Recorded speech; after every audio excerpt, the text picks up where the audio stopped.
एक बार की बात है, शबनमपुर नाम के एक विकसित गांव में पूनम अपने पति कमलेश के साथ रहती थी। पूनम और कमलेश की शादी को 8 साल हो गए थे। इतने दिन होने के बावजूद अभी तक उनको संतान सुख की प्राप्ति नहीं हुई थी। इस कारण पूनम और कमलेश बहुत परेशान रहते थे। पूनम जब गली में आस पड़ोस के बच्चों को खेलते हुए देखती तो उसकी आंखें भर आती थी। उसको बहुत दुख होता था। वो हमेशा भगवान से एक ही प्रार्थना करती थी, हे भगवान, आखिर आपने मेरे साथ ऐसा क्यों किया? पिछले जन्म में मैंने ऐसे कौन से पाप किए थे जिसकी सजा आप मुझे इस जन्म में दे रहे हो? अभी तक आपने मुझे किसी चीज की कमी नहीं दी, फिर अभी तक मेरी गोद क्यों सुनी है भगवान? मेरे घर में भी एक प्यारी सी संतान भेज दो ना। पूनम इसी तरह हमेशा भगवान से यही प्रार्थना किया करती थी। आखिरकार भगवान ने पूनम की सुन ही ली। उसे पता चला कि वो गर्भवती है। उसके लिए ये खुशी बहुत बड़ी थी। वो और उसका पति फूले नहीं समा रहे थे। जी, आप पापा बनने वाले हो और मैं माँ। आज तक हम दोनों जिस चीज के लिए तरस रहे थे, अब हमें जल्द ही वो खुशी मिलने वाली है। तुम सही कह रही हो पूनम। कमलेश अपनी पत्नी पूनम का बहुत अधिक ध्यान रखने लगा। देखते ही देखते 9 महीने बीत गए और पूनम ने एक बहुत ही प्यारी सी बच्ची को जन्म दिया। उन दोनों ने मिलकर उस प्यारी सी बच्ची का नाम काशवी रखा। काशवी के आ जाने के बाद उनके घर किसी चीज की कमी नहीं रह गई। वो लोग बहुत खुश रहने लगे। पूनम और कमलेश मिलकर बड़े ही प्यार से काशवी का लालन पालन कर रहे थे। इसी तरह समय बीतता रहा। काशवी अब 10 साल की हो गई थी। उसके माता पिता ने उसका एक बहुत अच्छे स्कूल में एडमिशन करवा दिया था। एक दिन काशवी अपनी माँ से कहती है, माँ, स्कूल में गर्मियों की छुट्टियाँ पड़ गई है, क्या हम समर वेकेशन के लिए कहीं नहीं जाएंगे? जरूर जाएंगे। मेरी काशवी ने कुछ कहा और वो ना हो, ऐसा हो सकता है क्या भला? तुम चिंता मत करो, इस बारे में मैं तुम्हारे पापा से बात करूँगी और फिर हम समर वेकेशन के लिए किसी अच्छी जगह जाएंगे। माँ, मुझे गोवा जाना है। आप पापा से कहना कि समर वेकेशन के लिए वो गोवा की ट्रिप प्लान करें। ठीक है बेटा, जैसा तुम कहोगी वैसा ही होगा। शाम को जब कमलेश घर आता है तो पूनम उससे इस बारे में बात करती है। वो कहता है, क्यों नहीं पूनम, हम जरूर चलेंगे गोवा। मैं कल ही ऑफिस में छुट्टी के लिए अप्लाई कर दूंगा और उसके बाद हम बहुत मजे करेंगे। 2 दिन बाद वो पूरी फैमिली गोवा की ट्रिप पर चली जाती है। गोवा पहुंचकर सभी बहुत ज्यादा खुश थे। काशवी भी बहुत खुश थी। गोवा पहुंचने के अगले ही दिन वो पूरा परिवार बीच पर एंजॉय करने जाता है। काशवी वहाँ बहुत मस्ती करती है। पता ही नहीं चला देखते देखते कैसे ये 10 साल की हो गई। किसी की नजर ना लगे हमारी बच्ची को। अरे ऐसे कैसे नजर लग जाएगी हमारे बेटी की खुशियों को? वो हमारी बेटी है, हम उसे वो सारी खुशियाँ देंगे जो हमसे हो पाएगा। कमलेश और पूनम इस तरह एक दूसरे से बातें कर रहे थे। दूसरी तरफ काशवी वहाँ पर खेल रही थी। तभी अचानक से काशवी की नजर एक बहुत खूबसूरत बिल्ली पर गई, जिसे देखकर वो बहुत खुश हुई और उसके पीछे पीछे जाने लगी। उसका पीछा करते करते वे दूर जंगल की तरफ चली गई। अचानक से वो बिल्ली काशवी की आंखों से ओझल हो गई। ये मैं कहाँ आ गई? मुझे यहाँ बहुत डर लग रहा है। मम्मी पापा कहाँ चले गए? कोई बचाओ मुझे। काशवी वहाँ खड़ी होकर बहुत रो रही थी। तभी वहाँ पर नगीना नाम की एक औरत आती है। नगीना एक बहुत ही दुष्ट औरत थी। वो लड़कियों की तस्करी किया करती थी। जब उसे काशवी दिखाई देती है तो उसके मन में ख्याल आता है, अरे ये लड़की तो बहुत खूबसूरत है, पर अभी छोटी है, इसके अच्छे दाम नहीं मिलेंगे मुझे। एक काम करती हूँ, इसको अपने घर ले जाती हूँ और कुछ दिनों तक पाल पोस कर बड़ा करूँगी। जैसे ही ये 17-18 साल की होगी, इसके अच्छे दाम लेकर किसी मोटी पार्टी को बेच दूंगी। अपने दिमाग में ऐसा घटिया सा प्लान बनाकर नगीना उस लड़की के पास जाती है और कहती है, क्या हुआ बेटा, तुम रो क्यों रही हो? मैं अपनी मम्मी पापा के साथ बीच पर घूमने आई थी, लेकिन एक बिल्ली का पीछा करते करते मैं यहाँ आ गई। अब मैं वापस कैसे जाऊँ मुझे नहीं पता। मैं क्या करूँ? मुझे मेरी मम्मी पापा के पास जाना है। अच्छा, अगर ऐसा है तो चलो, मैं तुम्हें तुम्हारी मम्मी पापा के पास छोड़ देती हूँ। चलो तुम मेरे साथ चलो। इस तरह बड़ी ही चालाकी से नगीना छोटी सी काशवी को अपने घर लेकर चली जाती है। दूसरी तरफ पूनम आसपास देखती है तो उसे काशवी नजर नहीं आती। वो घबराते हुए कमलेश से कहती है, कमलेश जी, हमारी बेटी काशवी कहीं दिखाई नहीं दे रही। अभी तो यही खेल रही थी। अरे अभी तो यही थी ना, चलो देखते हैं कहीं इधर उधर ना चली गई हो। दोनों मिलकर काशवी को ढूंढने लगते हैं। काशवी बेटा, कहाँ हो तुम? देखो मम्मा तुम्हें बुला रही है, वापस आ जाओ बेटा। वो दोनों मिलकर काशवी को बहुत ढूंढते हैं, लेकिन उन्हें काशवी कहीं नहीं मिलती। लास्ट में थक हार कर वे दोनों थाने में रिपोर्ट लिखवा देते हैं, लेकिन काशवी का कहीं भी कोई पता नहीं चलता। बेचारी पूनम का तो रो रो कर बुरा हाल हो रहा था। मुझे कहीं से भी मेरी बच्ची ला कर दो, मैं अपनी बच्ची के बिना नहीं जी सकती। पता नहीं मेरी बच्ची कहाँ होगी, किस हाल में होगी। अपने आप को संभालो पूनम, हमारी बेटी के खो जाने का मुझे भी बहुत दुख है, लेकिन हमने पुलिस में कंप्लेंट लिखवा दी है ना। देखना पुलिस एक दिन हमारी बच्ची को जरूर ढूंढ लेंगी। वो दोनों पति पत्नी अपनी बच्ची के खो जाने की वजह से बहुत दुख में थे। इसी तरह 2-3 महीने बीत गए, लेकिन काशवी का कोई पता नहीं चला। पूनम और कमलेश हिम्मत हार चुके थे। कमलेश पूनम को समझा बुझाकर गोवा से वापस अपने गांव ले गया। दूसरी तरफ काशवी दिन रात बस रोती रहती थी। वो नगीना से कहती है, आपने कहा था आप मुझे मम्मी पापा के पास लेकर जाओगी, लेकिन इतने दिन हो गए आप मुझे अभी तक मम्मी पापा के पास लेकर नहीं गई, गंदी आंटी। ये सब सुनकर नगीना को बहुत गुस्सा आता है और वो गुस्से में कहती है, ए लड़की, ज्यादा पटर पटर करने की जरूरत नहीं है। जब से आई है मेरा सर खा रखा है।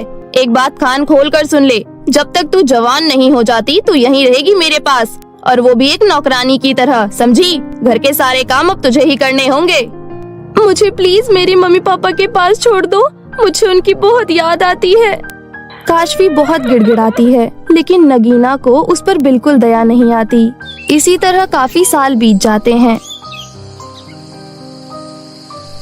अब काशवी बड़ी हो चुकी थी। वो लगभग 17-18 साल की हो गई थी। नगीना को जिस समय का इंतजार था, अब वो समय आ गया था। नगीना मन ही मन बहुत खुश होती है और मन में सोचती है, ये लड़की तो जवान होने के बाद और भी खूबसूरत हो गई है। अब सही समय आ गया है इसका दाम लगाने का, बहुत अच्छे पैसे मिलेंगे मुझे इसके। ऐसा सोचकर नगीना किसी आदमी को फोन करती है और उससे कहती है, कैसे हो भाई साहब? आज मैंने बहुत ताज़ा और फ्रेश माल के लिए फोन किया है आपको। ऐसा कहकर नगीना उस आदमी को काशवी के बारे में सारी बात बताती है। मुझे इस लड़की के कम से कम 18 से 19 लाख रुपए चाहिए। अरे आप चिंता क्यों करती हो नगीना जी, अगर लड़की अच्छी है तो मैं आपको पूरे 20 लाख रुपए दूंगा। अरे वाह, ये तो बहुत अच्छी बात है। अच्छा, आप कल घर आ जाना, लड़की मेरे घर पर ही रहती है, उसे देख लेना। इतना कहकर नगीना फोन काट देती है। बेचारी काशवी इन सभी चीजों से अनजान थी। अगले दिन वो आदमी नगीना के घर आता है। नगीना काशवी से कहती है, काशवी, ये हमारे खास मेहमान हैं, इनके लिए चाय बना कर लाओ। काशवी रसोई में जाती है और उस आदमी के लिए चाय बनाने लगती है। दूसरी तरफ वो आदमी नगीना से कहता है, अरे वाह, ये लड़की तो वाकई में बहुत खूबसूरत है। ये लो पूरे 20 लाख रुपए का चेक, ये लड़की मुझे चाहिए। मैंने तो आपसे पहले ही कहा था, इस लड़की पर मैंने बहुत खर्च किया है। बचपन से इसको पाल पोस कर बड़ा किया है। 10 साल की थी जब मैं इसे उठा कर लाई थी और आज देखो 18 साल की हो गई है। चाय लेकर आ रही काशवी ये सारी बातें सुन लेती है। ये सुनकर वो बहुत घबरा जाती है और साथ ही उसे हैरानी भी होती है। वो चाय देकर वापस किचन में चली जाती है और सोचने लगती है, हे भगवान, ये औरत तो मुझे बेचने की बात कर रही है, मैं क्या करूं? मुझे कुछ भी समझ नहीं आ रहा। हे भगवान, कुछ तो रास्ता दिखाओ, इससे पहले कि ये औरत मुझे इस आदमी के साथ भेज दे। मुझे यहाँ से भाग जाना चाहिए। मुझे नहीं पता मैं कहाँ जाऊंगी, लेकिन यहाँ 1 मिनट भी नहीं रुकूंगी।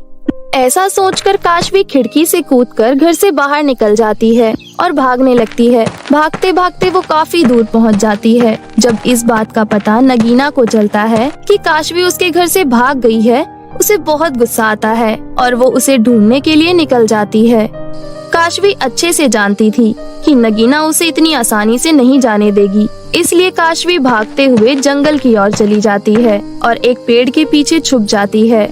थोड़ी देर बाद ही नगीना भी वहाँ पहुँच जाती है। नगीना को देख काशवी की सिट्टी पिट्टी गुल हो जाती है। वो चुपचाप सांस रोककर पेड़ के पीछे खड़ी रहती है। पता नहीं ये लड़की कहाँ भाग गई। अगर ये मेरे हाथ नहीं लगी तो मेरा बहुत बड़ा नुकसान हो जाएगा। पता नहीं कहाँ चली गई। इस तरफ जाकर देखती हूँ। इतना कहकर नगीना जंगल की दूसरी तरफ चली जाती है। काशवी को वहाँ बैठे बैठे रात हो जाती है, लेकिन डर के मारे वो वहाँ से हिलती नहीं है। रात होने पर उसे वहाँ और भी ज्यादा डर लगने लगता है। हे भगवान, मुझे इतनी मुसीबत में क्यों डाल दिया आपने? बचपन में माँ बाप से बिछड़ गई और अब ये सब। मेरी मदद करो भगवान, प्लीज मेरी मदद करो। काशवी बहुत डर रही थी। उसे बहुत जोर की प्यास भी लगी थी। वो डरते डरते थोड़ा आगे जाती है तो उसे एक कुआं दिखाई देता है। उस कुएं को देखकर काशवी को थोड़ी खुशी मिलती है। मुझे बहुत प्यास लगी थी, अच्छा हुआ मुझे ये कुआं मिल गया। जैसे ही काशवी उस कुएं के अंदर झांकती है तो देखती है कि वो कुआं तो सूखा पड़ा है। वो फिर से मायूस हो जाती है और वहाँ से जाने लगती है। तभी उसे कुएं से एक आवाज आती है। रुको बेटी, तुम मायूस होकर कहाँ जा रही हो?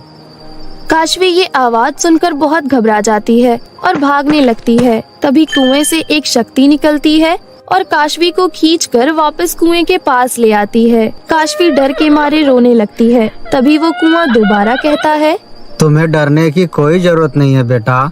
मैं एक जादुई कुआं हूँ और मैं तुम्हारी मदद करना चाहता हूँ। कैसी मदद? पहले तो तुम्हें प्यास लगी है ना, इसलिए मैं पहले तुम्हें पानी दूंगा। कुआं जैसे ही ये बोलता है वो पूरा पानी से भर जाता है। ये देखकर काशवी को खुशी मिलती है और वो जी भरकर पानी पी लेती है। आपका बहुत बहुत शुक्रिया जादुई कुआं। भगवान के लिए मेरी मदद कीजिए। मुझे अपने मम्मी पापा के पास जाना है। मैं जब बहुत छोटी थी तब उनसे बिछड़ गई थी। ऐसा कहते हुए काशवी बचपन से लेकर अब तक की सारी बातें उस कुएं को बताती है। तुम चिंता मत करो बेटी, मैं तुम्हें कुछ कीमती चीजें देता हूँ जो चीजें तुम्हारी परेशानी में तुम्हारी बहुत मदद करेगी। मैं तुम्हें जादुई गाउन और कंगन देता हूँ। जादुई गाउन की मदद से तुम अपने घर पहुँच सकोगी और जादुई कंगन नगीना की असलियत सामने लाने में तुम्हारी मदद करेगा। तभी वहाँ पर कुएं के अंदर से जादुई गाउन और कंगन बाहर आता है, जिसे पाकर काशवी बहुत खुश होती है। वो फौरन जादुई गाउन पहन लेती है और कंगन को हाथ में ले लेती है। उसके ऐसा करते ही वो वहाँ से गायब हो जाती है और सीधा अपने असली माता पिता के पास पहुँच जाती है। वो देखती है कि उसके घर पर उसके बचपन की काफी सारी तस्वीरें लगी हुई हैं। वो अपनी माँ के पास जाती है और कहती है, देखो माँ, मैं आ गई, मैं आपकी काशवी। पूनम और कमलेश अपनी बेटी को देखकर बहुत खुश होते हैं। काशवी अपने माता पिता को सारी सच्चाई बताती है और जादुई कुएं के बारे में भी सब कुछ बताती है। तभी जादुई कंगन से एक प्रकाश निकलता है और उसके अंदर नगीना द्वारा किए गए सारे अत्याचार दिखाई देने लगते हैं। ये सब देखकर काशवी के माता पिता को नगीना पर बहुत गुस्सा आता है और वो जादुई कंगन लेकर पुलिस स्टेशन जाते हैं और पुलिस को सारी सच्चाई बताते हैं। पुलिस काशवी और उसके माता पिता के साथ तुरंत नगीना के पास पहुंचती है। नगीना पुलिस को देखकर घबरा जाती है। तभी पूनम कहती है, इंस्पेक्टर साहब, इस औरत को कड़ी से कड़ी सजा दीजिएगा। इस औरत ने मेरी बेटी पर बहुत अत्याचार किए हैं। मेरी बेटी की तरह ना जाने इसने कितनी बेटियों को नीलाम किया होगा। पुलिस नगीना को पकड़कर वहाँ से ले जाती है। इस प्रकार कुएं के जादुई अनोखे गाउन और कंगन की वजह से काशवी अपने माता पिता से मिल पाती है और अब वो लोग अपना जीवन खुशी खुशी व्यतीत करने लगते हैं। बहुत समय पहले की बात है। सूरजपुर नामक गांव में रानी अपनी माँ पार्वती के साथ एक झोपड़ी में रहती थी। रानी के पिता की कुछ समय पहले एक दुर्घटना में मृत्यु हो चुकी थी, जिसकी वजह से पार्वती सिलाई करके अपनी बेटी का पालन पोषण कर रही थी। रानी अभी 10वीं कक्षा में पढ़ रही थी। रानी पढ़ाई में बहुत समझदार थी। हमेशा स्कूल में फर्स्ट आया करती थी। पूरे स्कूल में रानी का बहुत नाम था। एक दिन अचानक पार्वती को बुखार आ जाता है। फिर भी पार्वती सिलाई कर रही थी। तभी रानी अपनी माँ पार्वती से कहती है, माँ, तुम्हारा शरीर तो बुखार के मारे बहुत ज्यादा गर्म हो रहा है। माँ, तुम्हें थोड़ा आराम कर लेना चाहिए। मुझे नहीं लगता आज आपको सिलाई करनी चाहिए। अगर आपको कुछ हो जाएगा तो मेरा क्या होगा? नहीं बेटा, हम गरीब की किस्मत में आराम कहाँ लिखा है। अगर मैं आराम करूँगी तो कपड़े नहीं सिल पाऊंगी, जो कपड़े सिलाई करके पैसे मिलते हैं वो नहीं मिलेंगे, फिर मैं तुम्हारे स्कूल की फीस कहाँ से दूंगी, और हम क्या खाएंगे बेटा। कपड़े सिलाई करके ही तो हमारे घर का गुजारा चल रहा है। आपकी इतनी ज्यादा तबीयत खराब है, मुझसे आपकी हालत देखी नहीं जा रही।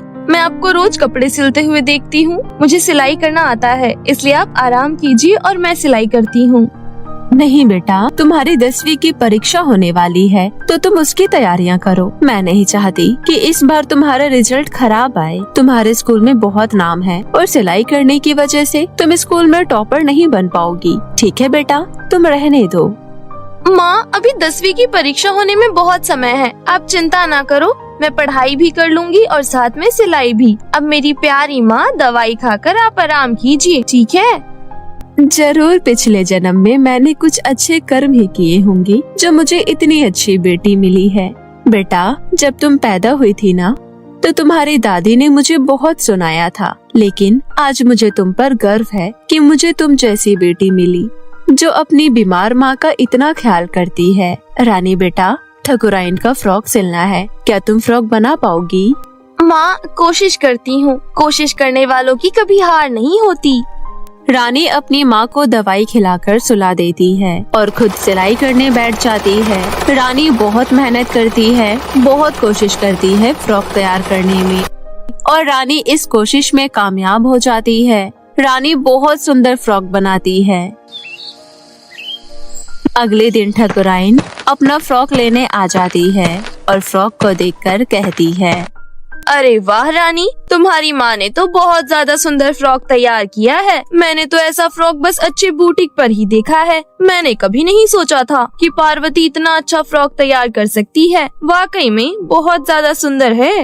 अरे नहीं ठकुराइन, ये फ्रॉक मैंने नहीं बल्कि मेरी प्यारी बिटिया रानी ने बनाया है। वाकई में रानी, तुम सिर्फ पढ़ाई में होशियार नहीं, सिलाई में भी बहुत होशियार हो। ठकुराइन अपने फ्रॉक के पैसे देकर अपना फ्रॉक ले जाती है। ऐसे ही कुछ दिन बीत जाते हैं। रानी के सिले हुए लहंगे के बारे में पूरे गांव में चर्चा होने लगती है। अब किसी की शादी हो चाहे एंगेजमेंट, सब अपने फ्रॉक रानी से ही सिलवाते थे। रानी दिन में स्कूल जाया करती थी और रात में फ्रॉक तैयार करती थी। पार्वती का बुखार पार्वती का पीछा नहीं छोड़ता। अच्छे से अच्छे डॉक्टर को दिखाया गया। तभी एक दिन पार्वती अपनी बेटी से कहती है, रानी बेटा, दिन में पढ़ाई करती हो, रात में फ्रॉक रेडी करती हो, और जो अभी पैसे तुम कमाती हो सब मेरे दवाई में खर्च कर देती हो। मुझे तुमने गांव के अच्छे से अच्छे डॉक्टर को दिखाया, लेकिन मेरा बुखार फिर भी पीछा नहीं छोड़ रहा। लगता है मेरा समय आ गया।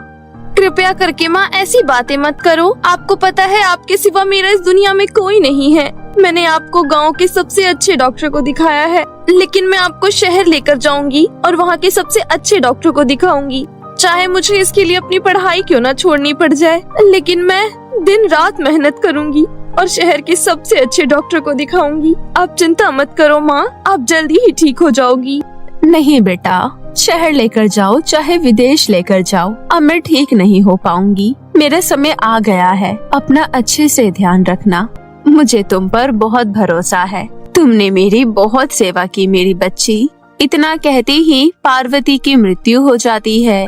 ये सब देखकर रानी फूट फूट कर बहुत रोती है। माँ, पहले पिताजी चले गए हमें छोड़ के, अब आप चली गई। आप दोनों इस तरह मुझे छोड़कर चले गए। अब आप दोनों के बिना क्या करूँगी मैं? माँ, मुझे आपकी बहुत याद आएगी। आपकी लोरियाँ, आपके हाथ का मजेदार खाना। माँ, आप मुझे छोड़कर इतनी जल्दी क्यों चली गई माँ?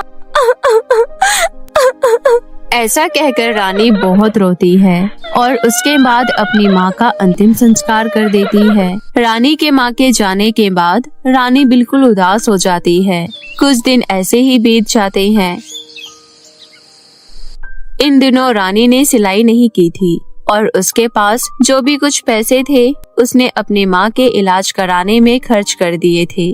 अब उसके पास एक भी रुपया नहीं था। रानी स्कूल जाती है तो उसे पता चलता है 10वीं की परीक्षा देने के लिए पहले उसकी फीस जमा करनी होगी, तभी वो परीक्षा दे पाएगी। देखो रानी, तुम्हारी माँ का जाने का दुख हम सभी को भी है, लेकिन किसी के चले जाने से जिंदगी रुक नहीं जाती। तुम इतने दिनों से स्कूल भी नहीं आई और तुम हमारे स्कूल की सबसे अच्छी स्टूडेंट हो, इसलिए हम तुम्हें परीक्षा में बैठने की अनुमति तो दे देंगे, लेकिन उसके लिए पहले तुम्हें अपनी फीस जमा करनी होगी। जी जी प्रिंसिपल, मैं आपकी बात समझ रही हूँ, लेकिन कुछ दिन का मुझे समय तो दीजिए, मैं फीस जमा कर दूंगी। ऐसा कहकर रानी स्कूल से वापस आ जाती है। रानी घर आकर सोचती है, हमारे गांव में ना तो किसी की शादी हो रही है और ना ही कोई पार्टी। मुझसे कोई फ्रॉक क्यों बनवाएगा? लगता है मैं इस बार 10वीं की परीक्षा नहीं दे पाऊंगी और घर में राशन भी बहुत कम बचा है। मैं अपना गुजारा कैसे करूंगी? माँ के जाने के बाद मेरे ऊपर कैसी मुसीबत आ गई है। रानी ऐसा सोच ही रही थी, तभी पास के गांव की एक धनवान लड़की खुशबू रानी के पास आती है और उसे कहती है, मैंने तुम्हारे फ्रॉक के बारे में बहुत कुछ सुना है। तुम बहुत अच्छी फ्रॉक तैयार करती हो। मेरी 4 दिन बाद शादी है। मुझे मेरी शादी के लिए एक सुंदर सा फ्रॉक चाहिए। क्या तुम सिल दोगी? और पैसों की चिंता बिल्कुल मत करना। अगर मुझे लहंगा पसंद आया तो तुम्हें अच्छे पैसे मिल सकते हैं। आप बिल्कुल भी परेशान मत होइए खुशबू जी, मैं आपका फ्रॉक बहुत अच्छा तैयार करूंगी, लेकिन फ्रॉक बनाने के लिए मुझे कुछ पैसे एडवांस चाहिए, क्योंकि मेरे पास 1 भी रुपया नहीं है। मेरे खाने पीने के लिए भी नहीं है। खुशबू रानी को एडवांस पैसे देकर वहाँ से चली जाती है। उसके बाद रानी फ्रॉक तैयार करने में लग जाती है। रानी पढ़ाई करने के साथ साथ फ्रॉक भी तैयार करती है और कुछ ही दिनों में बहुत सुंदर फ्रॉक तैयार हो जाता है।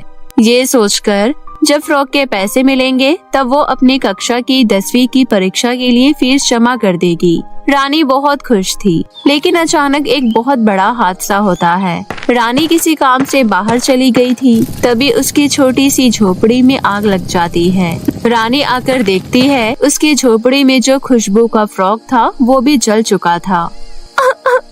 ये क्या अनर्थ हो गया? घर में खुशबू की शादी का फ्रॉक रखा था, वो भी जल गया। खुशबू की कल शादी है, मैं उसका फ्रॉक कैसे तैयार करूंगी?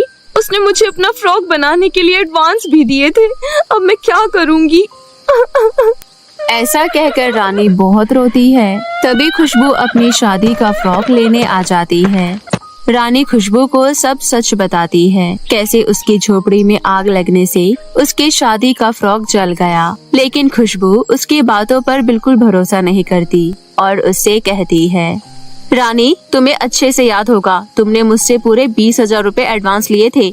मुझे अच्छी तरह पता है तुमने अपनी झोपड़ी में खुद आग लगाई ताकि तुम मुझसे झूठ बोल सको कि मेरा फ्रॉक उसमें जल गया, क्योंकि तुम तो जंगल से लकड़ी लाकर दोबारा से झोपड़ी बना लोगी। लेकिन 20,000 कहाँ से लेकर आती, क्योंकि तुम्हारे पास 1 भी रुपया नहीं था। 20,000 देखकर तुम्हारे अंदर लालच आ गया। अब मैं तुमसे 20,000 के बदले 20 लाख लूंगी। या तो मुझे फ्रॉक दो या फिर मुझे 20 लाख, वरना मैं तुम्हें पुलिस के हवाले कर दूंगी। तुम जानते नहीं कि मैं किसकी बेटी हूँ। खुशबू की धमकी सुनकर रानी घबरा जाती है। रानी बहुत परेशान होती है कि वो खुशबू का फ्रॉक उसे कैसे भी करके ला कर दे। अगर फ्रॉक नहीं दिया तो 20 लाख कहाँ से ला कर देगी? उसके पास तो अपनी स्कूल फीस जमा करने की भी पैसे नहीं है। रानी एक रास्ते से गुजर रही थी, तभी उसे एक रास्ता दिखाई देता है। उसे देखकर रानी कहती है, मैं रोज इस रास्ते से गुजरती हूँ, लेकिन कभी मैंने ये रास्ता नहीं देखा। एक बार जाकर देखती हूँ कि ये रास्ता कहाँ जाता है।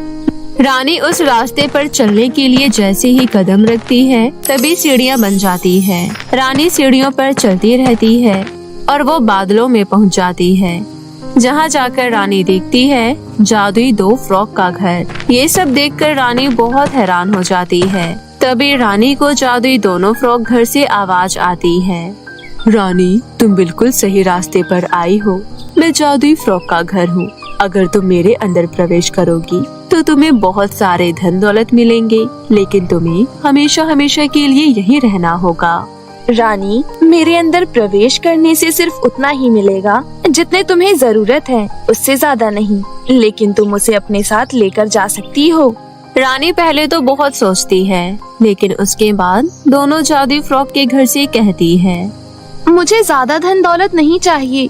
मेरी माँ ने मुझे हमेशा यही सिखाया है कि इंसान को हमेशा मेहनत करती रहनी चाहिए, कभी लालच नहीं करना चाहिए। इसलिए मुझे जितनी जरूरत है मुझे सिर्फ उतने ही पैसे चाहिए, उससे ज्यादा नहीं, इसलिए मैं जादुई दूसरे फ्रॉक के घर में जाना चाहती हूँ। रानी के इतना कहते ही पहले वाला जादुई फ्रॉक का घर गायब हो जाता है, क्योंकि वो सिर्फ एक धोखा था। रानी जादुई दूसरे फ्रॉक के घर के अंदर जैसे ही जाती है तो उसे बहुत सारे सुंदर सुंदर लहंगे, हीरे मोती और सोना और बहुत सारे पैसे मिलते हैं, जिन्हें देखकर रानी कहती है, जादुई दूसरे फ्रॉक के घर, आपने तो कहा था कि इसके अंदर ज्यादा कुछ नहीं है, लेकिन यहाँ तो इतना सब कुछ है। रानी, मुझे पता है तुम बहुत ही ज्यादा परेशान हो, इसलिए मैंने तुम्हारे लिए वो मायावी रास्ता बनाया जिसकी मदद से तुम यहाँ तक पहुँची। मैं तो सिर्फ तुम्हारी परीक्षा ले रही थी कि कहीं तुम लालची लड़की तो नहीं हो, लेकिन तुम मेरी परीक्षा में पास हो गई। तुम इतनी परेशान थी, फिर भी तुमने धन दौलत नहीं चुने, इसलिए मैं तुमसे बहुत खुश हूँ। तुम मेरी परीक्षा में पास हो चुकी हो, इसलिए तुम यहाँ से जो कुछ भी लेकर जाना चाहती हो जा सकती हो। रानी जादुई फ्रॉक के घर की बातें सुनकर बहुत खुश हो जाती है और वहाँ से बहुत सुंदर सुंदर फ्रॉक और बहुत सारे धन दौलत लेकर आती है। रानी आने के बाद खुशबू के पास जाती है और उसे फ्रॉक देती है और उसे कहती है, खुशबू, ये तुम्हारा फ्रॉक, और हाँ, मैंने अपने घर में खुद आग नहीं लगाई थी। चंद रुपयों के लिए मैं अपने माता पिता की आखिरी निशानी को कभी नहीं जलाती। मेरे माता पिता की यादें थी, लेकिन शायद तुम नहीं समझोगी क्योंकि तुम्हारे माता पिता हैं। ये दर्द सिर्फ वही समझ सकता है जिसके माता पिता इस दुनिया में नहीं हैं। ऐसा कहकर रानी वहाँ से आ जाती है और अपने स्कूल की फीस भी जमा कर देती है और 10वीं कक्षा की परीक्षा में बैठ जाती है। इस बार भी रानी अपने स्कूल में फर्स्ट आती है। रानी अपना एक बुटीक खोलती है और पढ़ाई के साथ साथ बुटीक चलाती है। इसी तरह खुशी खुशी अपना जीवन बिताती है। बहुत समय पहले की बात है। रामगढ़ नामक गांव में 2 बहनें अपने माता पिता के साथ रहती थी। एक बहन का नाम था पिंकी और दूसरी बहन का नाम था सपना।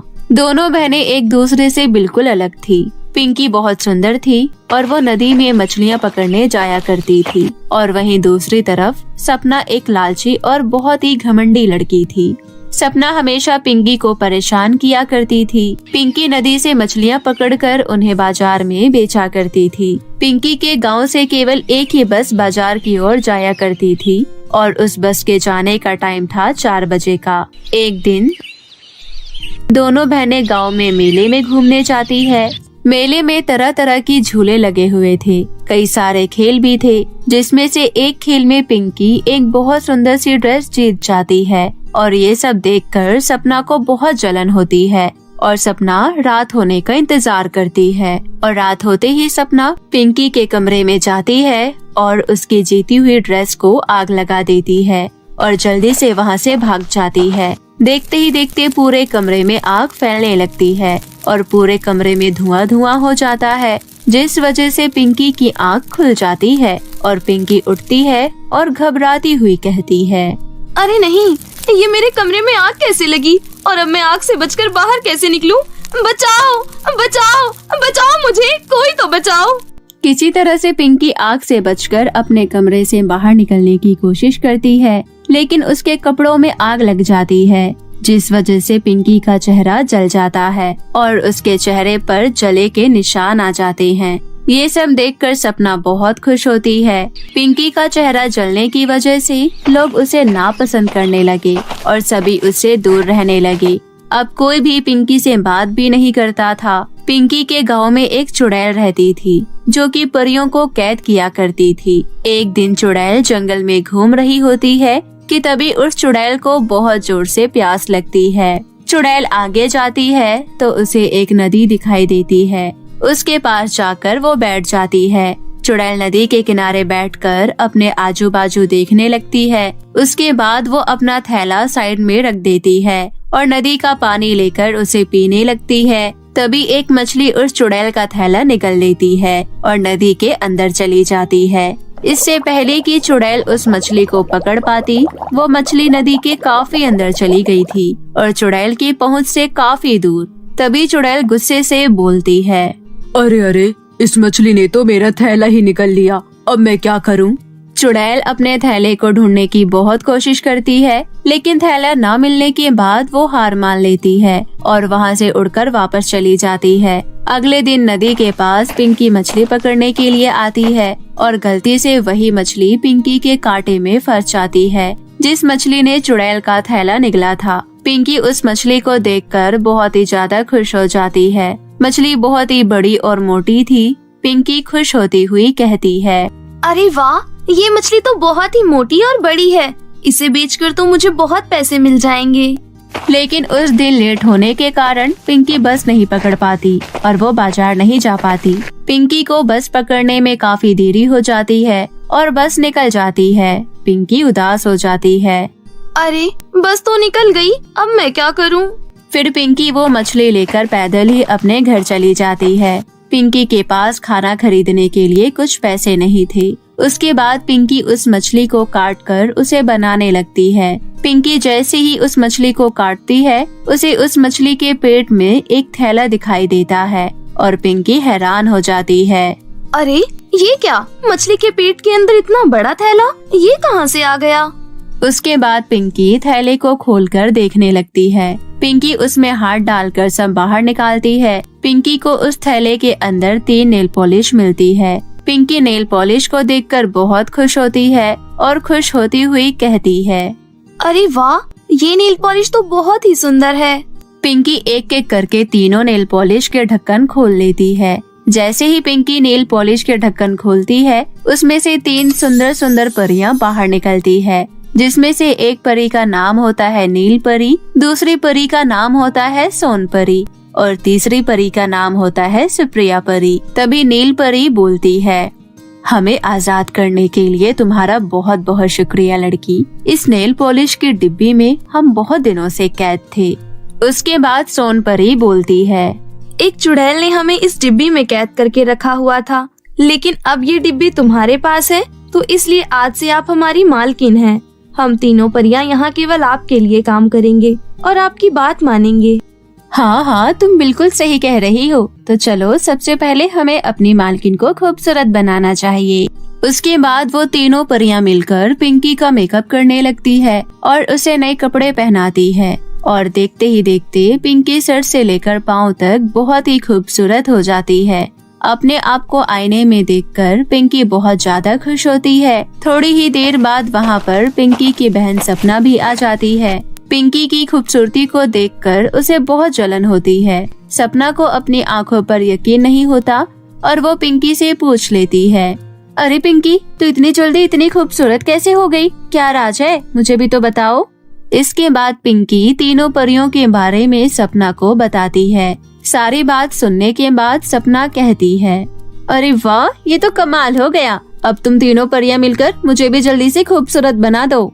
तभी नील परी बोलती है, नहीं नहीं, हम ऐसा नहीं कर सकते, क्योंकि पिंकी हमारी मालकिन है और हम केवल उन्हीं का कहना मान सकते हैं।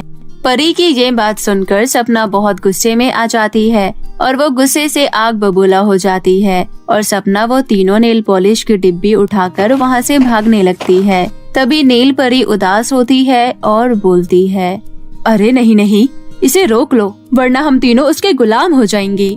तभी पिंकी भी सपना के पीछे भागने लगती है, लेकिन सपना बहुत तेजी से भाग रही होती है कि तभी सामने से ट्रक आता है और सपना को टक्कर मार देता है। सपना का बुरी तरह से एक्सीडेंट हो जाता है। तभी वहाँ पर पिंकी भी आ जाती है और वो तीनों नेल पॉलिश की डिब्बी उठा लेती है। उसके बाद पिंकी सपना को उठाकर हॉस्पिटल ले जाती है और फिर डॉक्टर सपना को देखकर कहते हैं, माफ कीजिए, मगर ये जिंदगी में कभी भी अपने पाँव पर चल नहीं सकेंगी, क्योंकि एक्सीडेंट बहुत बड़ा था और सपना के हाथ पाँव में बहुत ज्यादा चोट आई है। सपना का पूरी तरह से सही होना नामुमकिन है। ये सारी बात सुनकर पिंकी बहुत दुखी हो जाती है और सपना वहीं बेड पर लेटी हुई होती है। वो बहुत जोर जोर से रोने लगती है। तभी उसकी बहन पिंकी कहती है, क्यों, देख लिया ना सपना, लालच करने का नतीजा क्या होता है। मुझे आज बहुत शर्म आ रही है कि तुम मेरी बहन हो। तभी सपना रोती हुई कहती है, मुझे नहीं करना चाहिए था लालच, मुझे माफ कर दो मेरी बहन, मैं बहुत बुरी हूँ। अब मुझे मेरी गलती का एहसास हो गया है, प्लीज मुझे माफ कर दो। सपना को खुद की गलती का एहसास होते हुए देखकर पिंकी को उस पर दया आ जाती है और वो तीनों परियों से कहती है, परी जी, मेरी बहन को उसकी गलती का एहसास हो गया है। कृपया करके उसकी मदद कीजिए और उसका पाँव सही कर दीजिए।